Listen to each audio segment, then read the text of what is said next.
Accelerator और break में भी फर्क समझ नहीं आ रहा था। लेकिन जल्द ही जॉन के प्यार से सिखाने पर एना ने अच्छी तरह गाड़ी चलाना सीख लिया और ये पहली बार था जब एना के चेहरे पर इतनी बड़ी और प्यारी सी मुस्कान आई थी। उस पल उसे भी इस बात का एहसास हुआ कि जॉन के साथ इस सादगी भरी जिंदगी में भी खुशियां ढूंढने पर मिल सकती है। इसके बाद जॉन उसे एक पारिवारिक दावत में ले गया और वहाँ अपने सभी रिश्तेदारों और दोस्तों से मिलवाया। उसे उम्मीद थी कि एना जल्द ही यहाँ सबके साथ घुल मिल जाएगी, लेकिन एना अभी भी जॉन से झूठ बोल रही थी। वो कह रही थी कि वो अपनी बहन को चिट्ठी भेज रही है, लेकिन असल में वो चिट्ठी उसके एक्स बॉयफ्रेंड के लिए थी। घर लौटने के बाद एना ने खाना बनाना सीखना शुरू किया।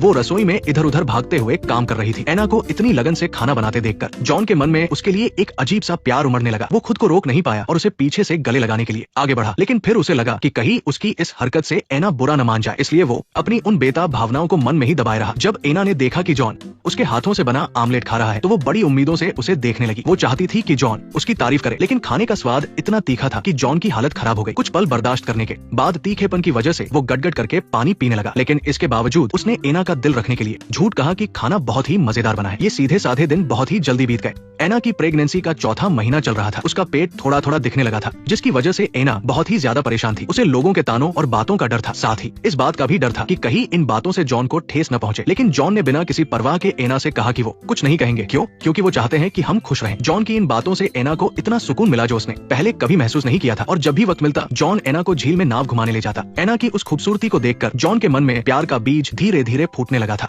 उसकी वो हल्की सी मुस्कान देखकर जॉन का दिल भी जोरों से धड़कने लगता था। बातों बातों में एना ने बताया कि उसे स्विमिंग करना बहुत पसंद है, लेकिन यहाँ पर तो एक ढंग का स्विमिंग पूल भी नहीं है। यूं ही कही गई ये बात जॉन के दिल में बस गई। फिर अगली सुबह जॉन अपने खेतों में काम करने नहीं गया, बल्कि वो कहीं से एक एक्सकेवेटर मांग लाया। तुम क्या कर रहे हो? उसने कहा था कि तुम्हें स्विमिंग पसंद है, तुम्हें स्विमिंग करना बहुत पसंद है, इसलिए मैं तुम्हारे लिए पूल बना रहा हूँ। जॉन एक बहुत ही सीधा और सच्चा आदमी था। वो जानता था कि वो ज्यादा पढ़ा लिखा नहीं है और उसे रोमांटिक बातें बनानी नहीं आती, इसलिए वो अपना प्यार सिर्फ अपने कामों से और एना के प्रति अपनी परवाह और देखभाल से ही जाहिर कर सकता था। जब रात हुई तो जॉन एना को गांव की एक डांस पार्टी में ले गया। ठंडी ठंडी हवा के झोंकों के बीच एना ने जॉन से पूछा कि वो इन धूल भरे खेतों और गांव में रहकर इतना खुश कैसे है। ऐसी जिंदगी तो किसी अदृश्य बेड़ियों जैसी है जो लोगों को बांध कर रखती है। लेकिन जॉन ने उसे बताया कि बाहर की उस भागदौड़ और शोर शराबे वाली दुनिया से ज्यादा सुकून उसे अपने घर और अपनी जमीन पर लेटकर मिलता है। उसकी बातों में अपने घर के लिए गहरा प्यार था और एक शांत जिंदगी बिताने की चाहत। उसकी ये बातें सुनकर एना को इस सादे से इंसान को एक नए नजरिए से देखने पर मजबूर होना पड़ा। लेकिन उसे अब भी लगता था कि यहाँ रहकर जवानी के कीमती साल बर्बाद हो जाएंगे। मगर जॉन को लगता था कि अब उसके पास उसकी प्यारी पत्नी है और उसकी जमीन है, यही